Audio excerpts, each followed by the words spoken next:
ये सुन रहा है और ये बेंच की तश्कील 9 हुई है, खुदारा फिर 9 और 7 का ना शुरू हो जाए, क्योंकि ये सुप्रीम कोर्ट है और सुप्रीम कोर्ट के जज साहबान ने, जिसमें जस्टिस मंसूर अली शाह साहब भी शामिल हैं, जिसमें जस्टिस या अफरीदी साहब भी शामिल हैं, इजाजुल आसम साहब भी शामिल हैं, जस्टिस मुनीब अख्तर साहब भी शामिल है, मज़ाहिर अली अकबर नकवी साहब भी शामिल है और आयशा मलिक साहबा भी शामिल है। ये 7 जजेस पर मुश्तमिल। बाकी 6 जज यहाँ नहीं है, लाहौर में नहीं, इस्लामाबाद में नहीं है, वरना हमारी इस्तदा थी कि फुल कोर्ट बैठे, यानी 15 के 15 जज साहबान सुने। हम नहीं चाहते थे कि फिर ये है 7-3, 7-5, 3-2, इसकी कोई इबाम रह जाए। तो बार कैफ अगर 2 सीनियर जज साहब ने अपनी मर्जी से, ये नहीं कि उनको जो है किसी ने माने किया, बल्कि चीफ जस्टिस साहब ने सभी को बुलाया, इसलिए ये फुल कोर्ट ही समझें कि ये फुल कोर्ट ही है जो आज केस सुन रही है। आज पहले शुरुआत हमारे केस से हुई। चौधरी एतजाज आसिम साहब क्योंकि सीनियर मोस्ट हैं और इसलिए मुझे उन्होंने जो है ये मौका दिया कि मैं अपने इस्तदलाल शुरुआत करूं।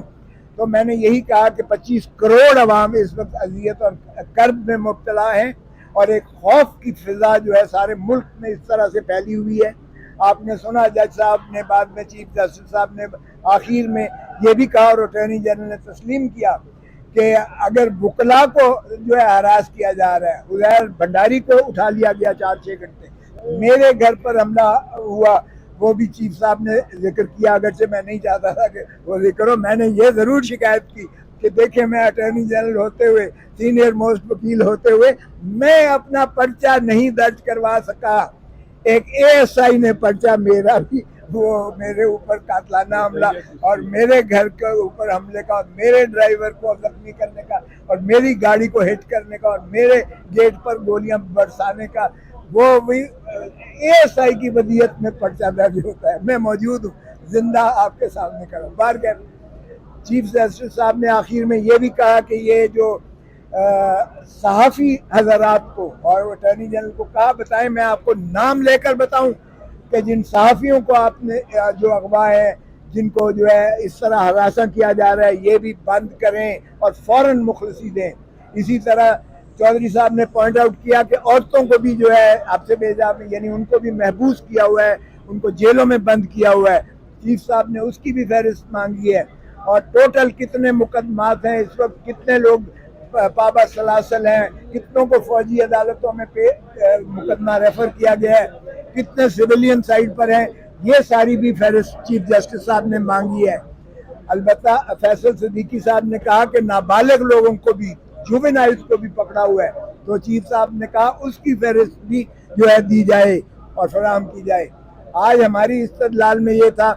कि फौजी अदालतों का सिविलियन के मुकदमात सुनने का कोई आईनी और कानूनी जवाज नहीं है। इस पर हमने सेर हासिल, न सिर्फ ये कि बल्कि वो खुद आयशा मलिक साहबा ने कहा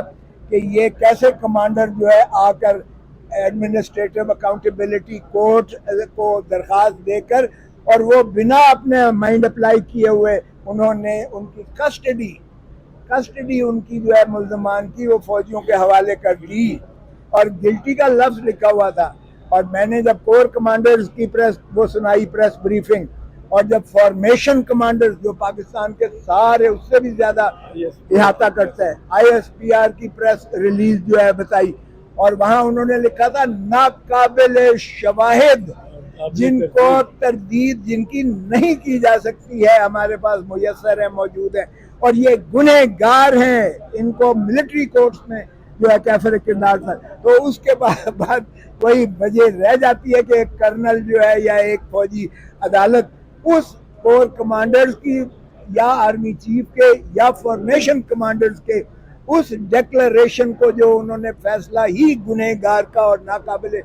तरदीद शवाहिद का और ये कह दिया कि सबूत मौजूद हैं। तो आज की इस्तदलाल सुनने के बाद चीफ जस्टिस साहब ने, मैंने अर्ज़ किया जो आपने, उन्होंने अबूरी चीज़ें जो अटॉर्नी जनरल साहब को बुलाकर कहा और उनसे पूछा, हमने कहा कि स्टे कर दीजिएगा क्योंकि ये सूरत के साथ जो है इस तरह से फैसले कर देते हैं और फिर आप कहेंगे कि ये पास्ट एंड क्लोज ट्रांजैक्शन हो गया है, जिस तरह महरम अली केस में हुआ या लियाकत अली के केस में हुआ, लियाकत हुसैन के। चीफ जस्टिस साहब ने अटॉर्नी जनरल से पूछा और उन्होंने कहा कि अभी कोई केस जो है समाप्त नहीं हो रही है, तो इस पर उन्होंने कल के लिए तारीख दी है और कल अब बाकी वकला को भी सुनेंगे। हमारी जो है उन्होंने कहा है कि 9:30 बजे कल शुरू करेंगे और इसको जितनी जल्दी से जल्दी इसको निपटाएंगे, क्योंकि ये अवाम और नास के बुनियादी हकूक का मसला है, जिसमें फौजी अदालतों का क़याम ये दोहरे पैरेलल जुडिशल सिस्टम के मुतसादिम है। ये बुनियादी हकूक को जो है जख्म देता है, ये due process of law article 10A की नफ़ी करता है, ये बैनुल अक़वामी कवानीन की भी नफ़ी करता है, जिसका मैंने उन्हें हवाला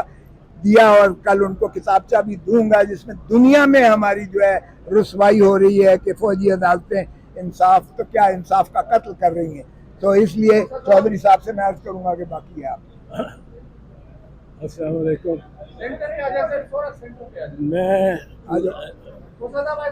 हाँ सही बात, इधर ही ठीक है, वो मैं सिर्फ इधर करीब ठीक है। मैं सिर्फ ये अर्ज करना चाहता हूँ कि आज जो सबसे बड़ी कामयाबी हमारी है, आप देखें कि हमने 9 जजेस जो फुल कोर्ट था, इफेक्टिवली फुल कोर्ट था, क्योंकि बाकी जजेस अवेलेबल नहीं है,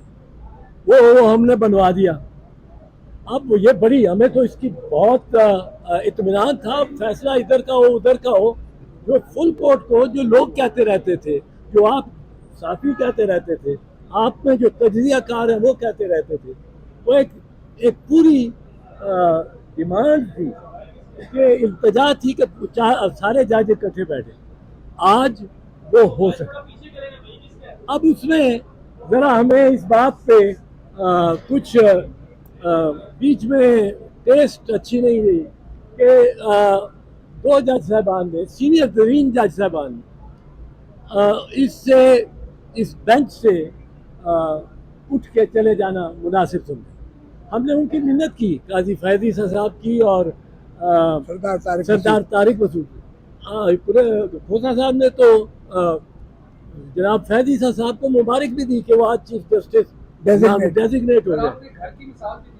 अब मैंने रियायत करता हूँ, हमने मिन्नत की कि आप बैठे, 9 जजेस का फैसला एक ज़्यादा मजबूत फैसला होता है। एडमिनिस्ट्रेशन आपके फैसलों को, वो कहते हैं हम बेंच नहीं मानते और तो हम फैसला क्यों माने। ये सारा मसला शुरू ये हुआ है, जिस तरह बरहना होके ये बुज़रा ने खड़े हो गए उसके सामने सुप्रीम कोर्ट के, अब हमारा करो, क्या कर सकते हो। और चूँकि डिवाइड थी, तकसीम थी अदलिया और सुप्रीम कोर्ट,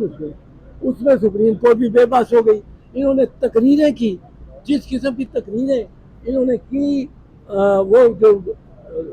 जलसा लेके आए थे, जुलूस पूरा, मौलाना फजल रहमान और मरियम बीबी, जिस किस्म की तकरीरें इन्होंने सुप्रीम कोर्ट की दहलीज पे की, वो कोई सुन नहीं सकता था, पर इन्होंने की। हमने कहा कि आप बैठे, आपसे मोतबर हो जाएगा, ये बेंच आपसे